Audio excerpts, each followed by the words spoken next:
Melchor Carandang. In a statement, Ombudsman Conchita Carpio Morales describes the recent spate of events as a great cause for concern. Morales says the order is, quote, a clear affront to the Supreme Court and an impairment of the constitutionally enshrined independence of the Office of the Ombudsman. In a text message, a staff of the Ombudsman says it's clear that Morales will not enforce the suspension order. But Malacanang is standing by its decision to suspend Carandang. This despite a 2014 Supreme Court ruling which bars the president from disciplining a deputy ombudsman. Presidential spokesman Harry Roque says they will insist on the suspension order since the law is alive, dynamic, and should not be static. We maintain the position as the Aquino administration that the president has power to discipline non-impeachable officers. Roque says Carandang has 10 days to file a response to the order. The Office of the President will decide on the matter after this period lapses. Meanwhile, Chief Presidential Legal Counsel Sal Panelo says the suspension must be carried out until a court declares otherwise. If not, the Ombudsman may be open to administrative and criminal sanctions. Sa kanyang kauna-unahang State of the Union Address, sinabi ni U.S. President Donald Trump na nais niyang makipagkasundo sa U.S. Congress upang masolusyonan ang hinaharap ng milyong-milyong undocumented immigrants sa Amerika. Samantala, tiniyak din ito na lagi naghahanda ang Amerika kailanman magpahiwatig ng panganib ang North Korea sa bansa. Ito ang balita ni James Bontuya. Sa kanyang kauna-unahang State of the Union Address, muling tiniligsa ni U.S. President Donald Trump ang pagmamatigas ng North Korea sa kabila ng pakiusap ng South Korea na maresolba ang tensyon sa Korean Peninsula. Binigyang diin nito ang positibong resulta ng naumpisahang usapan kaugnay ng paglahok ng North at South Korea sa isang koponan sa Winter Olympic Games sa susunod na buwan. Aminado si U.S. President Donald Trump na malaking banta sa Amerika ang mga provokasyon ng North Korea. Kaya naman tiniyak nito na patuloy ang pagpapatupad ng Amerika ng maximum pressure sa Nokor upang hindi mailagay sa panganib ang mga mamamayan ng Estados Unidos. North Korea's reckless pursuit of nuclear missiles could very soon threaten our homeland. We are waging a campaign of maximum pressure to prevent that from ever happening. I will not repeat the mistakes of past administrations that got us into this very dangerous position. Samantala, sinabi ni Trump na nais niya makipagkasundo sa mga Democrats upang makabuo ng solusyon na makatutulong sa mga young undocumented immigrants o mga tinatawag na dreamers. Aniya, bibigyan niya ng pagkakataon ang may 1.8 milyong dreamers na makapagproseso ng kanilang citizenship sa bansa, kapalit ng pagpasa ng Kongreso ng pondo upang maipatayo ang border wall sa Mexico at mas mahigpit na immigration policy. Over the next few weeks, the House and Senate will be voting on an immigration reform package. It's time to reform.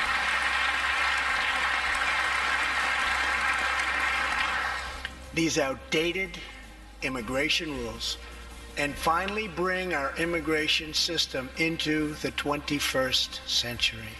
Ilan din sa mga prioridad ng kanyang administrasyon ay ang pagpasa ng $1.5 trillion infrastructure package na magmumula sa mga local at private entities at ang modernization at pagsasaayos ng nuclear arsenal ng Amerika. Sa huli, inahayag ni Trump na malaki ang kumpiyansa niya sa U.S. Congress na may sasakatuparan ng kanyang mga panukala sa ikabubuti ng mga mamamayan ng Amerika. More than a year after the lower house investigated the proliferation of drugs in the New Bilibid prison, the Drug Enforcement Agency admits the drug trade still persists inside the correctional facility through the use of cell phones. Joyce Ilas tells us more. It appears it's still business as usual for drug lords inside the New Bilibid prison. In a congressional hearing on Wednesday, the Philippine Drug Enforcement Agency confirms some inmates still engage in drug transactions from inside the Bilibid. PIDEA officials reveal there are now new personalities involved in the illegal trade. What is happening inside Bilibid is yung transaction lang po ng illegal drugs. What is important in the drug trade po, Your Honor, is yung pag-establish po ng distribution network. The Bureau of Corrections says inmates trade drugs outside the jail using cell phones. This problem on the use of cell phones was already raised in previous congressional hearings. Justice Secretary Vitaliano Aguirre at the time even said the DOJ would purchase signal jammers to address the problem. The agency says 2 signal jammers have been installed in Building 14, where the high-profile drug lords are detained. But they also admit there are still no signal jammers in the maximum, medium, and minimum security compounds. Yung pong jammer natin sa maximum, under the process of procurement po yung iba. Ang problema, wala atang capital outlay na binigay. When asked why inmates still have cell phones, officials claim it's difficult to control the entry and use of these. Underman. Gabi, 12-8 po na shift. Wala nang opisina, wala na rin ibang gwardiya. Ang nandun na lang po siguro mga 20 personnels, including their officials. Imagine, sir, ang laman ng bilibid 17,000, ang nag-handle 20. Bucor officials say inmates who were earlier caught using cell phones or dealing drugs were sent to Building 14, an isolated area and the only place where there are signal jammers. Joyce Ila, CNN Philippines. The Justice Department files another drug case against suspects in the smuggling of shabu from China. Among those charged were Richard Tan, owner of the warehouse where the drug shipment was found, fixer Mark Taguba, and alleged middlemen Manny Lee and Kenneth Dong. They're accused of transporting and delivering dangerous drugs and conspiring to commit the crime. If convicted, they can be jailed for life and pay a fine of up to 10 million pesos. Attorney Raymond Fortun confirms his client Mark Taguba has surrendered at the NBI following the arrest order issued by Manila RTC in connection with a drug case filed by DOJ. Fortun says NBI will bring Taguba to Manila RTC tomorrow for the return of warrant. Health officials deny the existence of a so-called mafia that allegedly benefited from the controversial dengue vaccine program. Facing the Commission on Appointments, Health Secretary Francisco Duque said there's no evidence that would confirm this. A former consultant under former Health Secretary Pauline Obial earlier said DOH officials divided among themselves some 550 million pesos from the Dengvaxia Fund. But Health Undersecretary Carolina Talino denied the allegation. She explained the money is still with the Philippine Children's Medical Center, and the Commission on Audit verified this. The government hospital supervised the purchase of Dengvaxia. The CA, meantime, deferred voting on Duque's appointment. Senator Gringo Onasan, who led the hearing, said committee members still have questions on many issues at the DOH. The fact na sinuspend means that we want to think about it, his responses to our questions. I'm not prepared to say na okay na, satisfied na yung commission. I cannot second guess the CA. Whatever it is that they have picked up from my answers to their manifold questions, let's respect the time that they need to make whatever decisions is appropriate. The controversy surrounding the dengue vaccine is discouraging some parents to have their children avail of other immunization programs of the government. Parents are urged not to let it get in the way of their children's health. Our CN Arcangel reports. Jocelyn de la Vega is afraid to have her children vaccinated again amid the controversy caused by the Dengvaxia vaccine. De la Vega, whose 11-year-old daughter received the dose of the anti-dengue vaccine, is concerned that other forms of immunization will be risky for her children. Adding to her fears is the recent hospitalization of one of her daughter's classmates who was also immunized with Dengvaxia for dengue. Yung susunod, hindi na, ayoko na siguro. Mahirap na. Parang nakakatakot na. Kasi unang-una, sabihin lang nila sa'yo, hindi sinabi ng supplier, may pagkakamali. Paano kung sa susunod?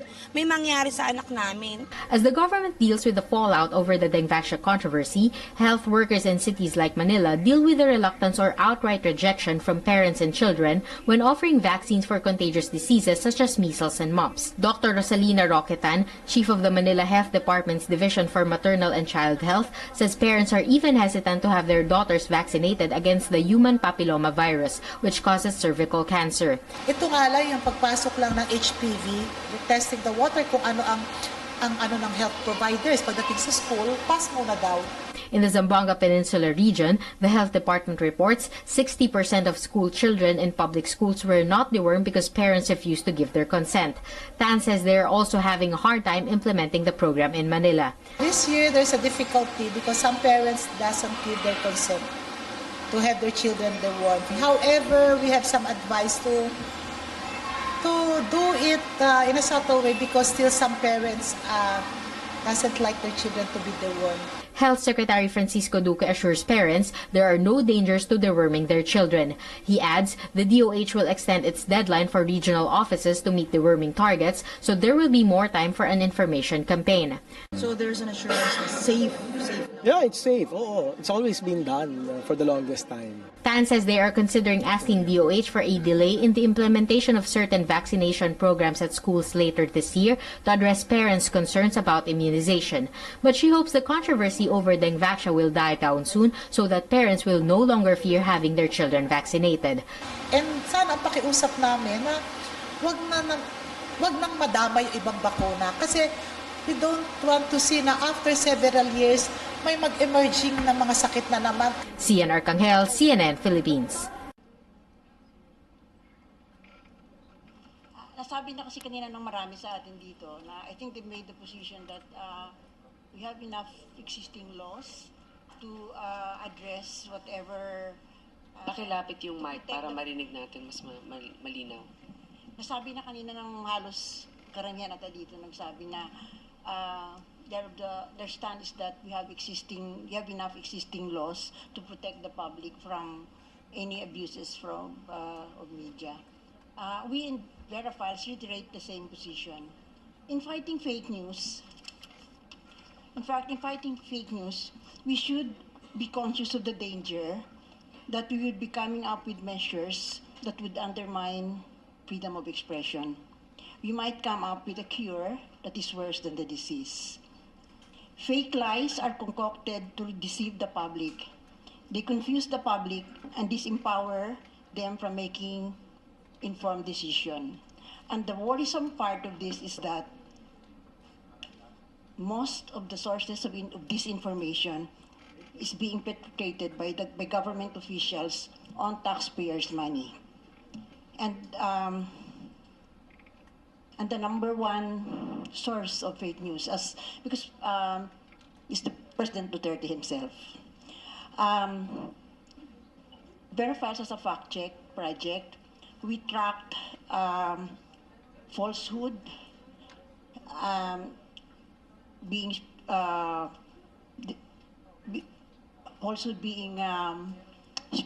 spewed out by public personalities. And I tell you, President Duterte keeps us busy. In just one speech sometimes, he would say more than one falsehood. Social media is a vehicle, and the problem about that is that most of the inaccurate data that he has are basis of policies. And you know, the one example is the war on drugs. It's based on data which cannot be verified. Marami pa yun. Social media is an awesome vehicle for information. It delivers messages real time. It has erased geographical borders. Its reach is limitless. In the hands of malevolent forces, it can inflict enormous harm to the people and to the country. Kaya kung may batas, the best antidote to fake news is truth. Ang kalaban ng kasinungalingan ay katotohanan. Kaya kung may batas man na gagawin para sa pagsugpo ng fake news, dapat ay siguro yan ay sa larangan ng edukasyon. Social Media Literacy Program. Part of Vera Files Fact Check Project is our campus tour in partnership with the Philippine Press Institute, helping young people to fact check and to spot fake news para hindi naman sila maloko. Diyan siguro sa social media literacy, diyan siguro malaki ang maitulong ng Senado. Yun lang. Pero di ba ma'am, pag social media literacy, sino dapat ang gumawa niyan? Iba-ibang grupo, hindi dapat... Hindi, tulong lang siguro. Kasi ngayon talaga sa marami kaming grupo na sa private sector ang gumagawa ng social media literacy program. Like kami, umiikot kami sa campus para tulungan, lalo kayong mga sa high school pa lang kasi social media sabi na yung mga kabataan eh. So we help them fact check para importante kasi na katotohanan ang ma-imbibe nila hindi yung falsehood. Alam niyo ma'am, actually ABS-CBN nandito. Naalala ko dati, babalikan ko na naman yung aking storya na sinasabi ko dapat yung maintindihan ng Pilipino kung anong pwedeng panoorin, anong pwedeng hindi. Sa tulong ninyo, GMA7, TV5, gumawa tayo ng yung rating system, di ba? Hindi natin ginawa lang, pre-nomote natin, di ba? Yun yung ginawa. Baka pwede din sa mga balita maging mapanuri, ito yung mag-check kayo ng hindi lamang dun sa mga kaibigan ninyo ng mga pinopost, kundi dun sa iba. I mean, something like that. But of course, this will entail also a partnership with the private sector. And I think Senator Nancy will add something. Siguro, Madam Chair, I remember during the budget hearing, di ba Secretary Andanar, you mentioned something that parang meron kayong program to educate. Baka pwede naman magtulong-tulungan kayo. Diba? Alam mo, pwede ko yan sagutin. Mahirap kasi makipagtulungan sa... I'll give you one example. Minsan mahirap kasi makipag-cooperate sa pamahalaan kasi hindi ko alam kung pareho kami ng definition ng truth. Kasi I'll give you one example. Yung isang fact-check project namin involved schools within students from Metro Manila schools. Pero ang venue ginawa sa Philippine Information Agency. Venue lang yun sa kanila. Pagdating doon, siyempre piniprepare na namin yung presentation namin. Napansin nila, marami sa examples namin, yung mga falsehood na binabato ni Presidente sa Madla. And they asked us to tone down the presentation. Ano yun? So, hindi na kami nag-present. Hindi na kami nag-present. So, hindi ko alam kung yung katotohanan na sinasabi nila, na gusto nila ipaalam sa lahat, ay pareho kami ng definition. So, yun ang medyo worry ako pag sinabi mong work with the government. Madam Chair, can I respond to Ma'am Ellen? Yes, and then I would finally like to go to Ms. Lauria before we suspend. I do respect Ma'am Ellen as a journalist, pero pag sinabi niyo pong si Presidente po yung source ng falsehood na generalize masyado yung inyong sinasabi ay hindi naman din ako papayag na ganun-ganun lang at na ma-broadcast sa lahat ng television, social media. So I would like to invite Ma'am Ellen to visit my office and to join us to ilagay po ang mga dokumento sa harapan ko. And I will answer them one by one para po mas malino po at hindi tayo nag-generalize na falsehood si Presidente. At number 2 po, meron po kaming programa, yung PCONet. Ito po yung Provincial Communication Officers Network. And we've been going around the country. And you're free to join us. There's only one way to find out. Just join us. And not necessarily believe in what we do, but join the caravan. And we can have opposing opinions, but that's our job. Number 3, siguro naman ay ito'y malinaw po sa mga kababayan natin na itong administrasyon lamang na ito ang nakapagpirma, nakapagpasa ng isang freedom of information under an executive order. At alam kong pinaglalaban din po ito ni Senator Grace Poe dito po sa Senado. Salamat po. Secretary Andanar, unang-una, talagang tama lang that you called Mr. Desillas on her allegation and offered her to clarify it with you. I feel that Mr. Desillas wouldn't say it without any basis, but I think it's important that you clarify those doubts or truths. And then Yes, number 2, you were a former member also of the media. So you know, I'm sure you have sympathy for them. If it's really inclusive, if you can include them in your government tours when you go around, I think it's important to have accountability, and you know that if you get a fellow media practitioner in the group, then you will be more transparent, you'll be more accountable. Number 3, yes, I acknowledge and I thank the President for signing an executive order on the freedom of information. Sadly, it is something that has no teeth because there's really no penalty. In fact, the truth is, now, when you go to a government agency, even us, our own personal experience in the Senate, we ask for certain data, we're given the runaround because it's not very clear what the penalty or what the accountable individual will be in the office if they don't give it. Sir, sa totoo lang, it doesn't really work. It doesn't work in many cases. When you ask for information, it's still withheld. Just here in the Senate, I mean, even the Senate and the House, you ask for the SALE, and it's not an open document that can be accessed necessarily by our countrymen. So we'll work together to make it more effective. Yes, ma'am. Because this is not something that the President can, what do you call this, monitor on a day-to-day basis. It falls under your, I guess, your department to be able to follow through.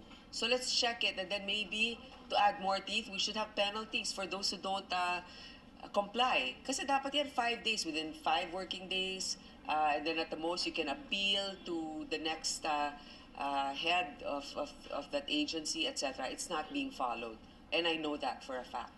So thank you for raising it. But I think I would like now to go to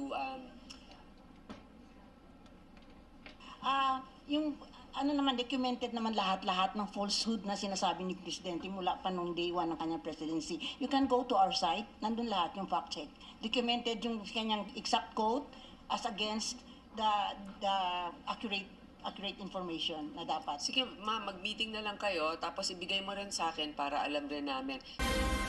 Patuloy na kine-question ng ilang grupo ang pagpayag ng pamahalaan na makapagsagawa ng marine research ng China sa Philippine rice. Duda na mga ito, posibleng may naging secret deal ang pamahalaan ng Pilipinas at China. Ito ang balita ni Rosalie Coz. Ayaw nang maulit ng mga eksperto ang pangyayari noong taong 2005 kung saan nagkaroon ng sikretong kasunduan ang Philippine at Chinese government hinggil sa joint seismic study ng pambansang kumpanya ng langis ng China at ng Pilipinas sa pinag-aagawang teritoryo sa South China Sea. Naging kontrobersyal ito at pinaniniwala ang hindi lamang mga isla sa Spratlys ang nakompormiso, kundi maging ang mga lugar na nasasakupan ng Pilipinas na di naman kabilang sa mga pinag-aagawang teritoryo. Kaya panawagan ng ilang eksperto, dapat ihayag ng pamahalaan kung ano ang layunin at saklaw ng isinagawang marine scientific research kamakailan ng China sa Philippine rice o Benham rice. A scientific work is a social activity. Yung secret dealings niyan, sana wag na tayong gumawa niyan. Broad strokes lang, para meron tayong basis for discerning whether tanggap pa hindi. Please give us any and all data that will be available to us para hindi po tayo nagtatatalo. Alright. Pa nito, di rin dapat paunti-unti ang pagbibigay ng impormasyon ng pamahalaan hinggil sa marine research. Ayon naman kay UP Maritime Law Expert Professor J. Batong Bakal, mahalagang maipakitang regulated ng gobyerno ang ginagawang pananaliksik ng mga banyaga sa karagatang sakop ng ating bansa. Dapat talaga ang position natin lagi, kaya sila nandyan ay dahil may pahintulot sila sa atin at dahil kontrolado kasi natin lahat ng activities dyan. Nire-regulate natin kasi yung activity na yan. No? At mayroon tayong mga appropriate safeguards dyan. Naghain naman ng resolusyon sa Kamara si Magdalo Party List Representative Gary Alejano upang imbestigahan ang proseso ng pagbibigay ng permiso sa mga foreign scientists na magsagawa ng marine research sa karagatang sakop ng Pilipinas. Bukod pa ito sa resolution na isinumite ng Makabayan Bloc. Gusto natin malaman, maging yung information na binibigay na permit sa lahat ng nagkakandak ng MSRs. Ihinahanap po natin at hanggang ngayon hindi po na-provide sa public. Sa ngayon, wala pang tugon ang Malacanang sa isyong ito. Rosalie Coz, UNTV News and Rescue, Quezon City. Siyam na barko ng China ang namataan ng militar sa karagatang sakop ng Scarborough o Panatag Shoal. Ito ay matapos na magpatrolya ang mga tauhan ng Philippine Navy at Philippine Air Force gamit ang TC-90 aircraft na donasyon ng Japan. Ayon kay Northern Luzon Command spokesperson Lieutenant Colonel Isagani Nato, ang 9 na sasakyang pandagat ay kinabibilangan ng 4 na Chinese Coast Guard vessel, isang Chinese fishing vessel at 4 na barko ng China na walang nakatatak na pangalan. Namataan din ng militar sa lugar ang 4 na bangkang pangisda ng mga Pilipino. Nananatili namang normal ang sitwasyon sa kabila ng presensya ng mga barko ng China sa Panatag Shoal. Ayon kay Colonel Nato, patuloy silang magsasagawa ng maritime air patrol sa mga lugar ng Batanes, Panatag Shoal at Benham Rise. Umiinda ang ilang jeepney driver dahil sa mahigpit na pagpapatupad ng pamahalaan ng Tanggal Usok, Tanggal Bulok program. Ito ang balita ni Rajel Adora. Hindi natatapos sa paghihigpit sa pamamasada sa kalsada ang Tanggal Bulok, Tanggal Usok campaign ng pamahalaan. Maging sa pagre-renew ng registration ng ilang mga public utility vehicles at heavy trucks sa Land Transportation Office sa Quezon City, pahirapan din. Dito, mahigpit ding sinusuri ang roadworthiness ng sasakyan at sinisiguradong hindi magdudulot ng usok na mapaminsala sa kalusugan. Bagsak yung usok, 4.5. Kailangan papalinis talaga yung walang usok. Ano ng plano nyo ngayon, sir? Linis muna, tapos balik dito. Sa smoke lang po. Yung preno na ako, walang problema. Kaya naman hindi maiwasang dumaing ng ilang jeepney driver sa paghigpit na ito ng LTO. Kagabi, alas 8, umalis na kami ng bahay. Dumating kami 9:30. Hanggang ngayon, wala kaming tulog. Sakripisyo talaga. Pang-4 na araw na ako namamalat, pang-4 na araw ko na rito. Paliwanag naman ni Ginoong Fernando Elihio, ang hepe ng LTO Law Enforcement Unit na NCR, seryoso talaga ang pamahalaan sa pagpapatupad ng Tanggal Bulok, Tanggal Usok campaign. Mas pinag-igting pa po natin yung ating operasyon kontra nga doon sa mga bulok na sasakyan or may bulok na pyesa ng sasakyan. Iginit ng LTO na maging sa kanilang mga tauhan ay mahigpit nilang binabantayan kung sumusunod sa mandato. Sa ngayon, wala na po talaga yung magbibigay, maglalagay para lang po mapalusot yung mga ganyang gawain. Dahil sa mahigpit na inspeksyon ng LTO, nagdulot ito ng mabigat na trapiko sa tapat ng kanilang opisina. Mula 3 lane, 2 lane na lang ang nadadaanan ng mga motorista dahil nasakop na ng mga nakapilang sasakyan ang natitirang lane. Umabot ang pila ng sasakyan mula opisina ng LTO hanggang sa kanto ng Elliptical Road sa Quezon City. Dahil dito in-extend hanggang Biyernes, February 2, ang inspeksyon at registration ng mga pampublikong sasakyan at malalaking truck na nagtatapos sa number 1. Ngunit kapag hindi nakapasa sa inspeksyon at hindi nakapagparehistro sa Biyernes, magkakaroon ng penalty ang mga naturang sasakyan. Nag-ooperate ang inspection service ng LTO NCR sa Quezon City at Pasay City mula alas 5 ng umaga hanggang alas 8 ng gabi. Problemado ba kayo dahil sa inyong maitim na labi? Madalas ba kayong asarin ng inyong mga kaibigan dahil mukha kayong naka-lipstick na itim kahit hindi naman? Nako, worry no more dahil may lunas na po yung mga maiitim na labi. Kung ano ito, alamin po natin sa Expert's Opinion Report na ito. Problema mo ba ang iyong maitim na labi kung minsan ay pangit ng tingnan? Pues worry no more dahil may natural na lunas na para ang maitim mong labi ay pumula o pumuti. Ayon kay Dr. Liza On, General Practitioner, hindi na kailangan gumastos ng malaki dahil ang kailangan lang ay kalamansi or lemon juice at asukal. Kuskusin lang ang labi araw-araw gamit ang mga ito dahil mabisa ito para magbalat ang labi kaya magiging malambot ito. Makakatulong din ang petroleum jelly o lip balm bilang moisturizer para maging fresh at magkulay pink ang inyong mga labi. Pwede ring kuskusin ng toothbrush ang maitim na labi tuwing magtutoothbrush para maalis ang matitigas na balat para magmukha itong fresh. At ang huli, iwasang manigarilyo o minom ng sobrang kape o tea dahil nakakaitim ito ng labi.